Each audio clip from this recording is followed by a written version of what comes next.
Hola Natalia, muchas gracias por compartir este rato. Que vamos a intentar hablar vamos a hablar de uno de los problemas probablemente más relevantes que tenemos en nuestro día a día en la consulta, ¿no? Que es el trastorno por déficit de atención e hiperactividad y que de alguna forma yo creo que ocupa una parte importante de nuestro quehacer clínico, ¿no? Empezamos con una pregunta general, ¿no? ¿Qué es el TDAH? ¿Qué es el trastorno por déficit de atención e hiperactividad? Bueno, el trastorno por déficit de atención con hiperactividad e impulsividad, que son todos los síntomas nucleares, es un conjunto de síntomas, ¿no?, que afecta tanto a la concentración, a la atención, a las funciones ejecutivas, como a la parte más conductual en el caso de los niños y de las niñas que puedan tener también hiperactividad e impulsividad. Hay mucha gente que empieza a poner H, quitar H, decir habla de TDA, TDAH, ¿no? ¿Esto qué sentido tiene? Es decir, ¿qué es esto del TDA versus TDAH? Es decir, ¿dónde está esta confusión? Bueno, cada vez tendemos a ser menos rígidos en esa diferenciación porque creemos que tiene que ver mucho también con la propia evolución, ¿no? Es un trastorno que evoluciona a lo largo de la vida, dependiendo de muchas cosas, de cuándo se diagnostique, las propias características y rasgos de personalidad de los niños y de los adolescentes. Pero así en términos generales, para que se comprenda, TDA es solamente cuando hay un déficit de atención, con mucha más complejidad que solamente eso. Y luego TDAH es cuando hay una implicación en la conducta, en la hiperactividad, la impulsividad, que iría acompañando a ese déficit de atención nuclear. Pero claro, al final, en cualquier caso, parece que lo nuclear es lo atencional, ¿no? Es decir, que de alguna forma a veces hay subtipos hiperactivos impulsivos donde la inatención puede no ser relevante. Eso es, lo de idiosincrásico es la parte atencional y luego puede haber pues esas Diferentes coletillas de subtipos, eso ¿no? es, eso es. Y luego hay una sensación de fondo, ¿no? Donde ahora parece que todo el mundo habla del TDAH, ¿no? La sobreprotección de atención, como si la prevalencia, ¿no?, hubiera aumentado, si ahora todo el mundo tuviera un trastorno por déficit de atención. ¿Esto qué hay de verdad en esta historia? Bueno, la realidad es que antes se diagnosticaba muy poco, ahora se diagnostica más porque tenemos bueno, pruebas que nos permite hacerlo de una manera más exacta. Luego, por otro lado, antes había mucha infradiagnosticación, sobre todo en las niñas, que normalmente no tenían ese H o esa impulsividad. Normalmente en el patrón de las niñas es un perfil más inatento y por lo tanto es un TDA más silencioso porque no Daban molestan. menos guerra en clase, ¿no? Efectivamente. Ujú. Entonces no se daba tanto la voz de alarma desde el colegio o en las casas, oye, mira, que no cumple con las normas, que molesta mucho, que es disruptivo. Entonces esas niñas, por desgracia, durante mucho tiempo fueron etiquetadas como vagas o como poco inteligentes, ¿no? Ujú. Y por ahí, ¿cuáles serían un poco entonces las señales que deberían observar las familias para saber si estamos ante, bueno, una evolución más o menos dentro de lo esperable o por el contrario, ante la sospecha de que alguno de sus hijos pudiera tener un trastorno por déficit de atención y hiperactividad? Bueno, en este caso es muy importante evaluar longitudinalmente, es decir, una observación longitudinal del niño, del paciente, para saber qué es lo que está pasando de verdad, ¿no? Hay momentos en la vida pues, que el niño cambia de ciclo, cambia de cole, se dan unas circunstancias en el entorno, por lo que sean, tienen un cuadro afectivo de ansiedad y puede haber un problema de atención, pero secundario a eso. Entonces, eso sería transversalmente, aparecen problemas atencionales, como seguramente aparecerán otro tipos de síntomas asociados, dificultades del sueño, irritabilidad, otro tipo de síntomas. Cuando realmente es un niño que tiene un déficit de atención, se ve que ha tenido dificultades para adaptarse a las exigencias desde chiquitito, ¿no? Se ve longitudinalmente cómo ha ido evolucionando y cómo siempre ha tenido o dificultades, o ha tenido que esforzar más para adaptarse a los hitos curriculares, en el caso de que sea solamente inatento, adaptarse a estar sentado desde la asamblea, ¿no? A veces nos vienen los padres diciendo, no, es que ya en la guardería nos decían que era imposible tenerle sentado en la asamblea hasta que hacen en las guardes, ¿no? Entonces yo creo que es importante tener una visión sobre todo longitudinal, no vale con que de repente vengan y nos digan, es que este curso, bueno, pues es que hay que ver qué ha pasado antes y después y si no, qué está pasando en este curso para que ese niño de manera secundaria esté teniendo dificultades Claro, eso nos lleva a veces atencionales. a la sospecha o a la duda, ¿no? Que aparece ciertos, a mi modo de ver, mitos, ¿no?, en torno al TDAH, ¿no? Es decir, que si no suspende no puede tener un TDAH, ¿no? Si es capaz de estar un buen rato jugando con la Play, pues tampoco, ¿no? Porque ahí está prestando atención. Es decir, que hay ciertas situaciones, ¿no? Porque al final, fíjate, a mí me gusta mucho más plantearlo, no tanto en el hecho digamos, el rendimiento específico, porque a veces un TDAH puede tener una capacidad suficiente como para compensar sus dificultades e ir avanzando por los cursos. Y me gusta más hablar del equilibrio, ¿no? Entre el potencial, el esfuerzo y el resultado, y que eso te esté alineado. Es decir, un chaval con mucho potencial, con poco esfuerzo, tiene un buen resultado, pues estupendo, y puede tener un problema de atención, ¿no? Entonces, ¿qué tipo de errores de observador pueden tener los padres? Pues esto, ¿no? De cómo no suspende o cómo puede de repente jugar a la Play. ¿Qué otras cosas pueden confundir a los padres, incluso en los colegios, ¿no? Para que de repente, pues, esta niña con inatención, como no da guerra, pues no consulten hasta que ya haya pasado mucho tiempo. Bueno, yo creo que lo más importante al final es lo funcional que sea el niño, ¿no? Un trastorno se considera cuando genera esa disfunción en el niño. Mientras esté modulado, con la inteligencia, por ejemplo, pues aparentemente no va a haber un problema de interferencia funcional en el niño. ¿Qué pasa? Que al final estos niños, cuando se aumenta la exigencia, termina habiendo un punto de inflexión en el paso de la ESO, en el paso de bachillerato, donde no son capaces de modular, donde ya las exigencias no les permite compensar su déficit de atención solamente con la inteligencia. Y luego hay niños también que compensan mucho con el esfuerzo, y hay que sopesar también eso. O sea, no podemos terminar desmotivando a un niño que estudia un montón compensando su déficit de atención con resultados muy justitos, incluso con suspensos, ¿no? Entonces creo que hay, bueno, es que se esfuerza mucho, no, pero le cuesta concentrarse, pero lo compensa. Bueno, lo compensa, va a haber un momento que a lo mejor ese niño, esa niña se va a romper y se va a desmotivar, porque mucho esfuerzo a cambio de muy poco resultado, al final es muy desmotivante. ¿En qué punto los padres, ¿no? deberían sacar esa bandera y decir, wow, aquí pasa algo? Es decir, ¿cuáles serían un poco o bien las señales o bien de alguna forma el momento en el que deberían plantearse y decir, oye, esto no funciona, hay que ver qué pasa? Mm. Bueno, es que cada niño es un mundo, ¿no? Nosotros decimos que decir que tiene TDAH no es decir nada, como decir cualquier otro trastorno, porque depende de un montón de circunstancias, como has dicho antes, que pueden modular la inteligencia, el esfuerzo, pero también hay un montón de factores familiares, ¿no? Que pueden también estar compensando desde el buenismo, ¿no? Todos esos problemas atencionales o de disfunciones ejecutivas, y eso al final también lo estén enmascarando de alguna manera las propias familias hayan normalizado, muchas veces también porque los propios padres, alguno de los dos, tienen los mismos síntomas, y entonces normalizan y, bueno, pues es que a mí también me pasaba de pequeño, pues es que a mí también mi madre me tenía que ayudar, o bueno, ahora todos los padres ayudan, ¿no? Con los deberes, o tenemos que estar más encima de los niños. Entonces a veces se produce ahí una sensación un poco de dónde está el límite, ¿no? Dónde tengo que dar la autonomía, dónde si le quito la autonomía empieza a tener dificultades, y eso es porque son inmaduros, porque tienen déficit de atención. Entonces yo creo que hay que ver en cada caso, cada niño, con todas sus características, tanto familiares como personales, para tomar la decisión. Evidentemente hay un momento en el que, lo que te decía, lo más importante yo creo que es el sufrimiento del niño. Cuando el niño le vemos desbordado haciendo los deberes, a pesar de que tiene buena motivación, que se está esforzando, y el niño no llega. En cuanto a lo curricular, que no podemos solamente reducirlo a eso, porque al final un déficit de atención no solamente afecta al aprendizaje curricular, sino muchas veces también al aprendizaje de las habilidades sociales, ¿no? Por ejemplo, y entonces da lugar a dificultades para integrarse, sobre todo los niños impulsivos, que interrumpen, que cuando empiezan con el juego más estructurado empiezan a tener dificultades. Entonces, realmente es un trastorno que puede afectar de una manera tan global que decirte unas cosas concretas claves sería muy complicado. La generalidad sería un niño que empieza a estar desadaptado en alguna de las áreas, y que puede y que creemos que puede tener que ver, pues eso, con un problema atencional, de funciones ejecutivas, de impulsividad, de autorregulación.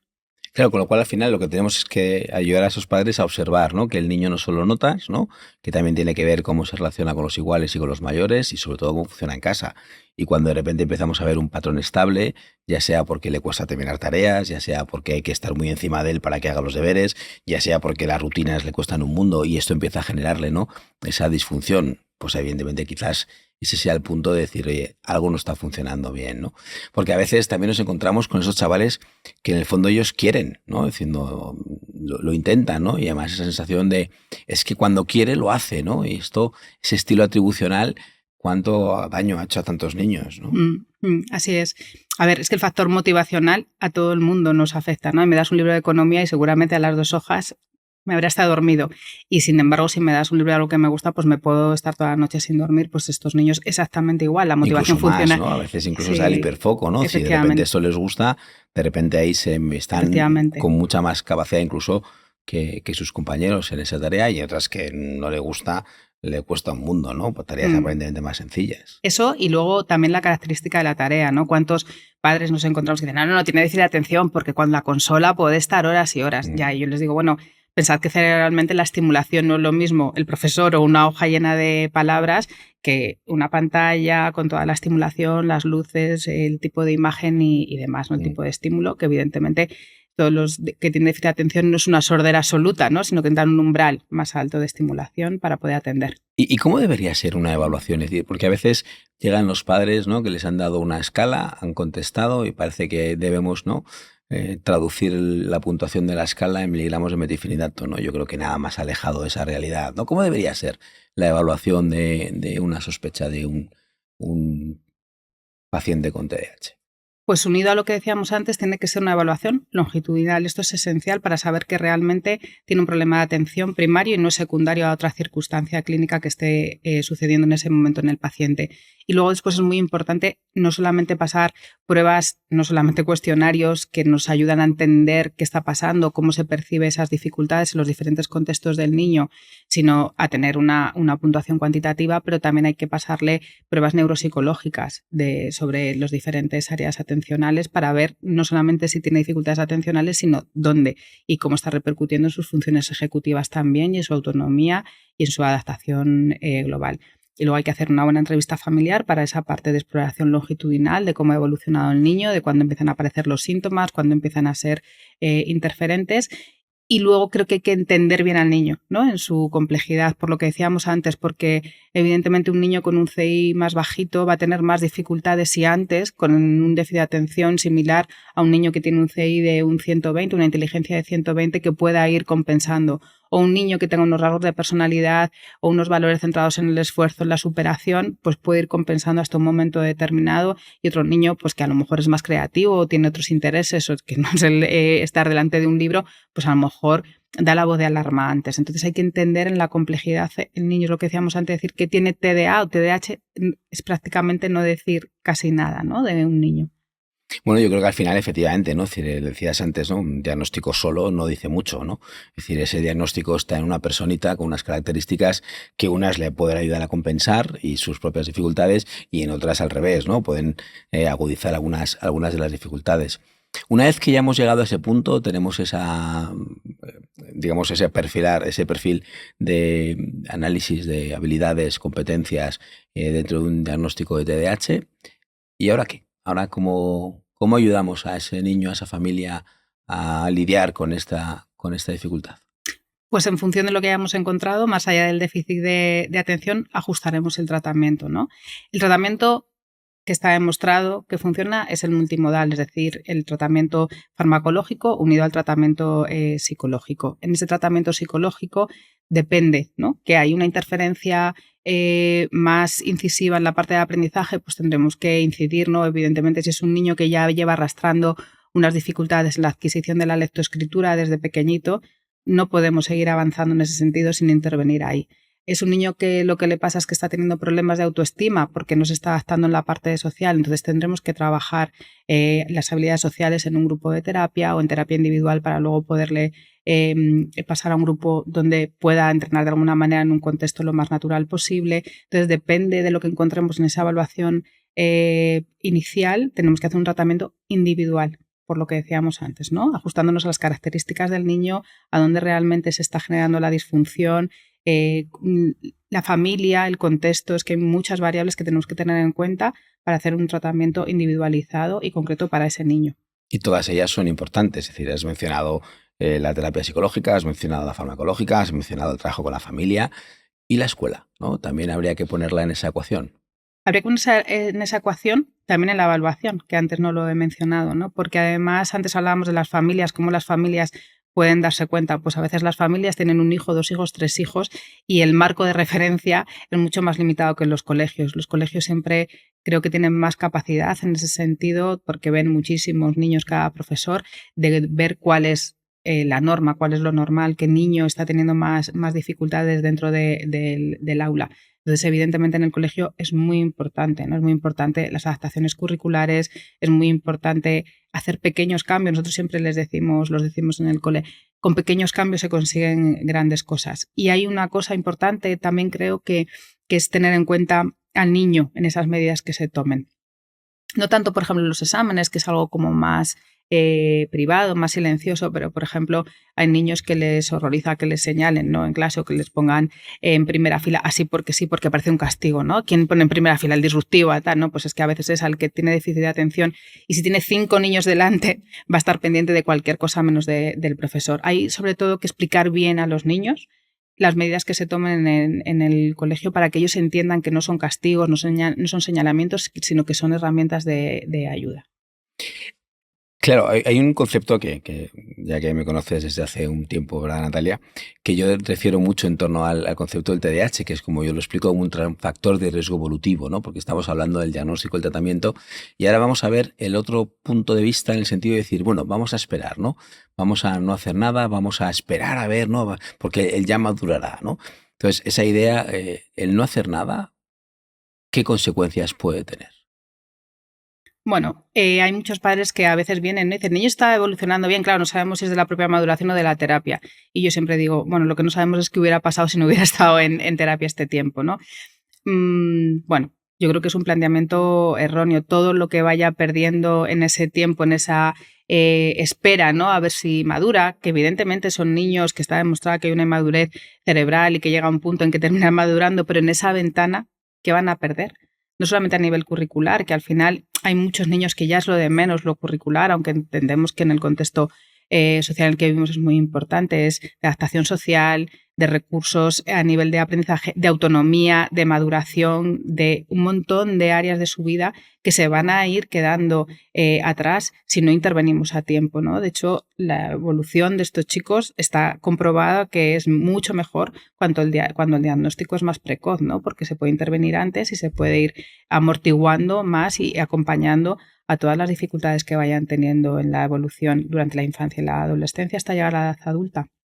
Fíjate, según decías esto, me venían un montón de casos de pacientes, ¿no? Los cuales al final, como de repente iniciamos el tratamiento, lo ponemos a funcionar, esto evoluciona fenomenalmente bien, y de repente llega verano y como el niño está bien, pues ya está, vamos a dejar de hacer lo que estábamos haciendo mejor y volvemos a la casilla de salida y de repente reaparecen en diciembre, ¿no? Con las primeras notas y ¿qué ha pasado? No, bueno, como estaba fenomenal, hemos decidido dejar de hacer lo que estaba haciendo que le ayudara, ¿no?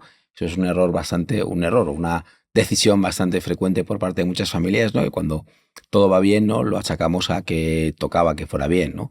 Y no nos hemos dado cuenta de que lo que hemos puesto es el tratamiento multimodal que decías antes a funcionar, ¿no?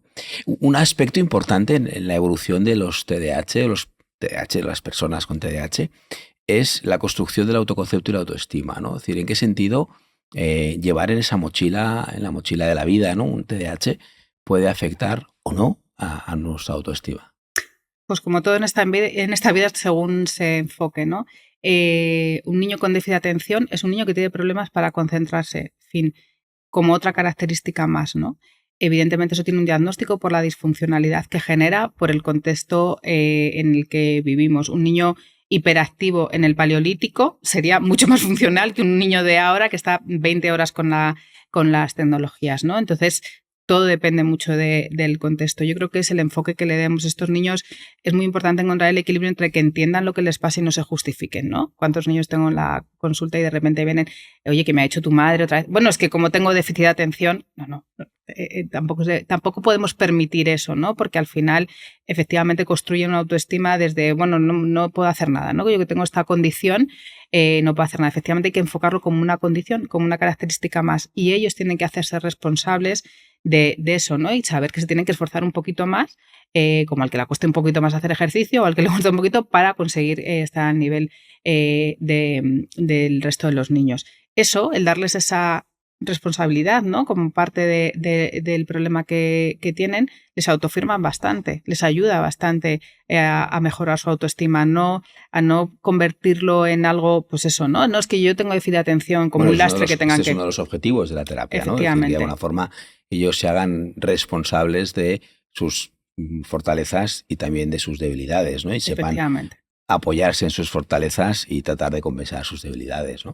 No justificarse en las debilidades, ¿no? Eso es. El papel de las familias, ¿no? Porque claro, en casa hay que decirle 27 veces que haga las cosas, cada día con los deberes es una pelea, es decir, ¿cómo podemos ayudar a las familias donde aparece una personita con TDAH que altera la homeostasis familiar?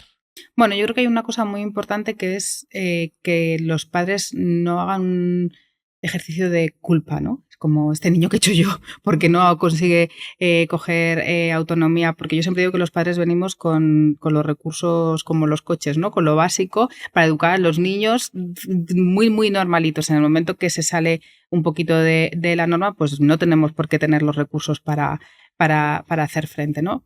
Muchas veces vemos que se produce una compensación por parte de los padres, ¿no? Que cuando hablamos de los padres corteza prefrontal, que van compensando, ¿no? Y van revisando las mochilas y casi que dicen, ¿no? Hemos aprobado y este tipo de cosas.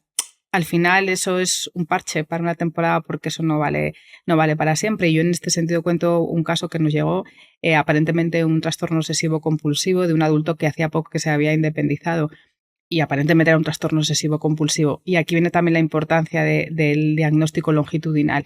Y hacía un ritual de comprobación, ¿no? Cuando llegaba a trabajar en un banco, cuando salía de casa de que llevaba todo, cuando llegaba al banco que había llevado todo. Y entonces cuando empezamos a evaluarle, era un TDAH que no se había diagnosticado, que su madre había sido su corteza prefrontal hasta que salió a independizarse de su casa. Y entonces, como medida de compensación, él había desarrollado un trastorno obsesivo compulsivo. Entonces, las familias, a veces, evidentemente intentando hacer lo mejor para sus hijos, hacen un flaco favor. Pues pan para hoy y hambre para mañana, ¿no? En ese sentido, ¿no? Cuando esa madre se transforma en su corteza, la corteza prefrontal de sus hijos, pues efectivamente resolvemos el corto plazo, pero en realidad no le facilitamos el desarrollo de esas habilidades que las va a necesitar para afrontar la secundaria y el bachillerato cuando se vaya de casa, ¿no? No, y que además es muy reduccionista porque eso es en casa. ¿Qué pasa cuando se va al cole? O sea, al cole no tiene la profesora que va a estar, entonces cuando se van al cole a veces se sienten muy perdidos. La madre en el chat tal, preguntando cuáles son los deberes, ¿no? que tiene el niño, ¿no? Sí. Que a veces esto aparentemente es una buena idea, pero cuando lo ves con perspectiva, pues a lo mejor no lo es tanto, ¿no?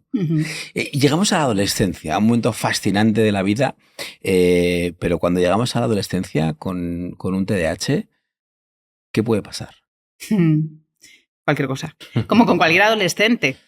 Como con cualquier adolescente. Quizás un poco más, ¿no? Un poquito más, sí, pero me refiero a cualquier cosa que no quiero dar un mensaje alarmista. Es verdad que la adolescencia es una época en la que de repente el niño que no ha tenido problemas nunca puede despuntar por cualquier lado, ¿no? Es verdad. Los TDAH con un componente un poco más complejo precisamente por esa parte, sobre todo si tiene esa parte de impulsividad, hiperactividad, sobre todo la parte de la impulsividad en la adolescencia, que puede complicarles un poco, bueno, pues cuando empiezan a coger autonomía, a salir, a relacionarse con gente, a empezar el contacto con los consumos, con la bebida, con las relaciones sexuales, ¿no? Esa autorregulación que tienen que tener los adolescentes para no meter excesivamente en problemas, teniendo en cuenta que son adolescentes, pues a veces les pasan malas jugadas. Y claro, el TDAH hay que entenderlo como una condición que afecta a lo largo de la vida. Hemos hablado de la infancia, hemos hablado de la adolescencia y qué pasa cuando se hacen mayores. Pues todo dependerá de si han sido diagnosticados de manera adecuada y a tiempo y de si han seguido el tratamiento o no. Efectivamente, hay gente que es diagnosticada en la infancia y van parcheando, ¿no? Y bueno, es que ahora ya saca buenas notas, entonces ya no importa. Llega la adolescencia y vuelven a tener otro problema. Entonces vienen a lo mejor una temporada, creemos, que al ser un trastorno de evolución a lo largo de la vida hay que tener un seguimiento. Y eso no quiere decir que vayan a tener tratamiento toda la vida, ni mucho menos, ¿no? Pero con una buena evolución, un buen tratamiento y un diagnóstico precoz, sí que pueden llegar a una adolescencia y una edad adulta de una manera muy normalizada y muy adaptados. Es verdad que tenemos adultos que vienen a diagnosticarse que han vivido como normal mudarse 36 veces dentro de Madrid, porque es su vida. Y cambiar de trabajo cada y cambiar de meses. trabajo o de pareja o tener una vida muy poco organizada y cuando empiezas a trabajar con ellos y eso empiezan a ser conscientes y a cambiar cosas, es cuando realmente se dan cuenta de la disfunción, porque a veces son, bueno, pues adultos bastante funcionales con su trabajo, sus hijos y demás, pero claro, con un nivel de estrés, ¿no?, que aparece muchas veces en los adultos cuando no han estado bien diagnosticados o tratados, y han estado muchas veces tratados y diagnosticados en la edad adulta solo de la parte anímica, ¿no?, que puede afectar en los TDAH sin diagnosticar por la exigencia de la vida con los déficits que ellos tienen, ¿no? Entonces siempre tienen que ir como esforzándose más para ir compensando, y eso les produce a veces mucha ansiedad y a veces problemas de autoestima y de depresión. Y a veces un equilibrio frágil, ¿no? Que de repente había cambiado esa corteza prefrontal que llamábamos mamá por una corteza prefrontal que era su novia, y de repente esa novia le deja, y ahí con pequeños cambios, ¿no?, se descoloca todo, ¿no? Pues Natalia, yo creo que hemos repasado lo más relevante del TDAH, ¿no? Entendido como ese factor de riesgo evolutivo, donde al principio solo es inatención, hiperactividad e impulsividad, pero que si no hacemos nada, esa inatención puede aumentar el riesgo de tener dificultades en el funcionamiento escolar y por ahí más fracaso escolar. La hiperactividad y la impulsividad le puede complicar la vida desde el punto de vista de la conducta y del comportamiento y la relación con los iguales. Cuando esto no hacemos nada y llegamos a la adolescencia con ese mayor riesgo de fracaso escolar, con mayor riesgo de trastornos de conducta, empezamos a meterle más dificultades en la esfera anímica, emocional, y con esa impulsividad, mayor riesgo de consumo de sustancias. Cuando esto nos vamos a la edad adulta, pues seguimos aumentando los riesgos y seguimos encontrando pues más dificultades, ¿no? Lo cual no quiere decir, es un riesgo evolutivo, no es una cuestión que todos los TDAH tengan que consumir drogas, solo tienen 5 veces más riesgo de consumir drogas en la adolescencia si no reciben un diagnóstico y un tratamiento en tiempo y forma, ¿no? Que hemos dicho que un tratamiento, o sea, un diagnóstico no solamente es el chequeo de los síntomas, sino entender cuál es el contexto, las habilidades que tiene, los recursos de los que dispone y las carencias que lleva en esa mochila relacionada con su TDAH. Y cuando definimos un tratamiento, pues evidentemente el modelo multimodal, donde lo psicológico es clave, lo farmacológico es importante, pero también el trabajo con el contexto. Yo creo que hemos tocado prácticamente todos los temas relevantes en torno al TDAH y espero que esto haya servido para que la gente lo entienda un poquito mejor. Pues muchas gracias, Natalia. Muchas gracias a ti, Javier.